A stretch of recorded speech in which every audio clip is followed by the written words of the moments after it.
sábias, preencher nosso coração de alegria. Amém. Amém. Amém. Muito obrigado. Vou fechar aqui.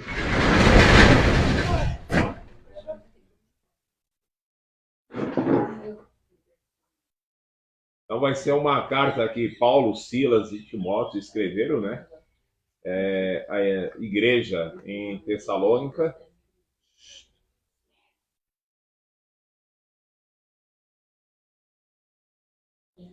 Deixa eu ver aqui.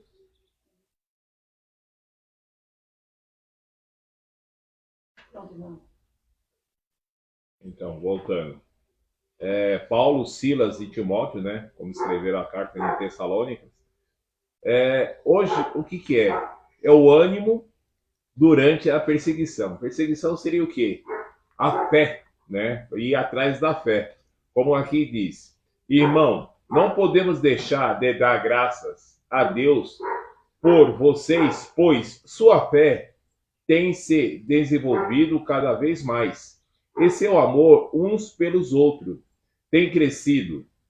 Por isso, nos orgulhamos de falar às outras igrejas de Deus sobre sua perseverança e fidelidade em todas as perseguições e aflições que vocês têm sofrido.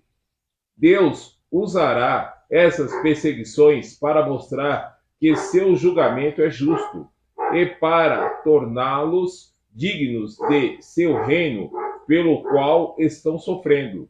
Em sua justiça, Deus pagará com aflição aqueles que afligem a vocês. Então, nós temos assim, dentro da algumas aflições nossas, angústias nossas. Então, Deus dá a fé. Então, há de nós temos que acreditar e começar a entender o que é a fé. Tá? A gente ter assim a confiança das coisas que acontecem em nossas vidas, as coisas que irão acontecer. Tá? Então, a gente vai passar por algumas aflições, tá? Vai ter assim, alguns temores, né?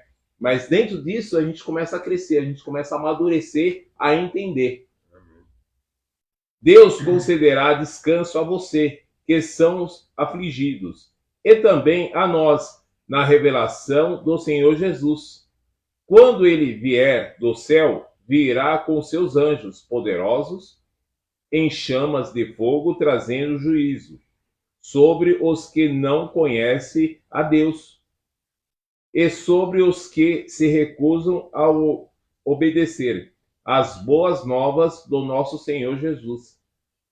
Eles serão punidos com destruição eterna, separados para sempre da presença do Senhor e do seu glorioso poder. No dia em que ele vier, receberá glória de seu povo santo e louvores de todos os que creem. E isso inclui vocês, pois creram naquilo que lhe disseram a respeito dele. Então, como a gente sempre, hoje na palavra, sempre a gente está ouvindo falar de Cristo, como que ele veio, como que ele foi perseverante a nós, nos ajudou, anda nos ajudando, e a gente tem que ter um entendimento, o porquê tudo aconteceu com ele, e por tudo que aconteceu, coisas que às vezes a gente fala assim, é que eu não tenho Deus, que Deus não está comigo. Não, Deus está sempre conosco.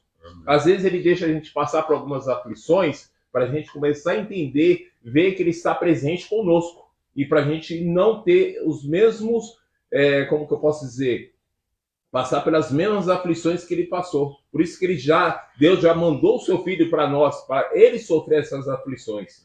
E a gente também temos que ser justo a tudo isso.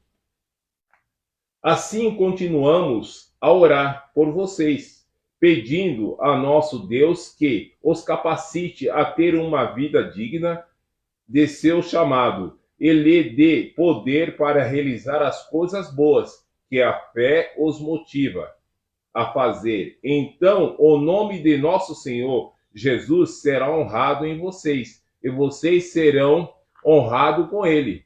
Tudo isso é possível pela graça de nosso Senhor Jesus, de nosso Deus e o Senhor Jesus Cristo.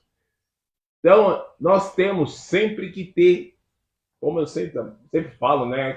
Como é gostoso a gente estar falando, né? Que Deus está conosco. Quando a gente sempre coloca essa palavra em nosso coração, em nossa mente, as coisas é realizada, as bênçãos é realizada. É uma coisa que há uma semana você me falou, e você falou assim, você não teria coragem, você teve coragem de falar em todo mundo. Mas é tão bom que eu coloquei para todos, né, que eu tenho Deus, tenho Cristo, tenho Espírito Santo comigo.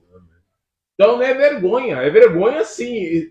Eu acho que se eu estivesse matando, roubando, isso seria vergonha. Mas eu falar de Deus, falar de Cristo é uma coisa maravilhosa, é uma coisa gostosa, prazerosa. Isso nos enaltece cada vez mais. Glória a Deus. Tá? A gente tem que fazer isso, colocar em todos os lugares. Glória a Deus. Acontecimentos que precederão a segunda vinda. Agora, irmãos, vamos esclarecer algumas coisas a respeito da vinda de nosso Senhor Jesus Cristo e de nosso encontro com Ele.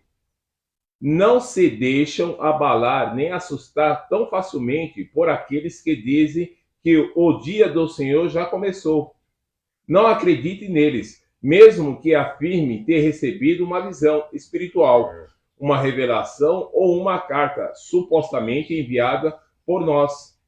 Não se deixe enganar pelos que dizem, pois esse dia não virá, até que surja a rebelião e venha o homem da perversidade, aquele que traz destruição. Ele se exaltará e se oporá a tudo que o povo chama de Deus e todo objeto de culto, e até se sentará no templo de Deus e se fará passar por Deus. Então vai vir muitos, né, como hoje já tem os falsos profetas que dizem, eu tive a revelação, vai acontecer isso, vai acontecer aquilo. Mas quando a gente tem a fé, a gente vê que isso é a escuridão que quer chegar a nós. Mas como a gente está sempre na luz, é só coisas boas, coisas claras, coisas que vêm para nós, vindo assim dos céus, que Deus sempre mostra, como eu sempre falo, com os holofotes celestiais direcionados a nós, abrindo cada vez mais os nossos caminhos. Não se lembra de que eu lhe falei disso? Tudo quando estiver aí, e vocês sabem o que o está detendo, pois ele só pode ser revelado quando sua hora chegar. Pois essa perversidade já opera secretamente e permanecerá em segredo, até que se afaste aquele que o detém. Então o homem da perversidade será revelado, mas o Senhor Jesus o matará com o sopro de sua boca e destruirá com o esplendor de sua vida. Esse homem virá para realizar o trabalho de Satanás com poder, sinais e falsas maravilhas, e com todo tipo de mentiras perversas para enganar os que estão caminhando para a destruição, pois se recusam a amar e aceitar a vontade que os salvaria. Portanto, Deus fará que seja enganado e eles crerão nessas mentiras. Então serão condenados por ter prazer no mal, em vez de crer na verdade. Então Deus está mostrando tudo isso. Que se a gente está acreditando na verdade, a verdade sempre virá, mas muitos querem ficar sempre na mentira, sempre na escuridão. E a escuridão leva-se o quê? Para o buraco, acaba se destruindo. Como a gente vê hoje no mundo, tem muita destruição, porque muitos falsos profetas, governantes, quer a ganância demais, quer tudo para si próprio. E não pensa em quem está passando por cima. Mas quando a gente está com Deus, está com Cristo, o Espírito Santo, a gente é livre disso aí, a gente vai estar vendo e a gente sempre será salvo. E essas pessoas só cairá cada vez mais no abismo. E os fiéis devem permanecer firmes. Nós temos que sempre permanecer firmes ali, confiantes na fé. Quando a nós não podemos deixar de dar graças a Deus por vocês, irmãos amados, pelo Senhor. Somos sempre gratos porque Deus os escolheu para estarem entre os primeiros, receber a salvação por meio do Espírito, que os torna santo e pela fé na verdade.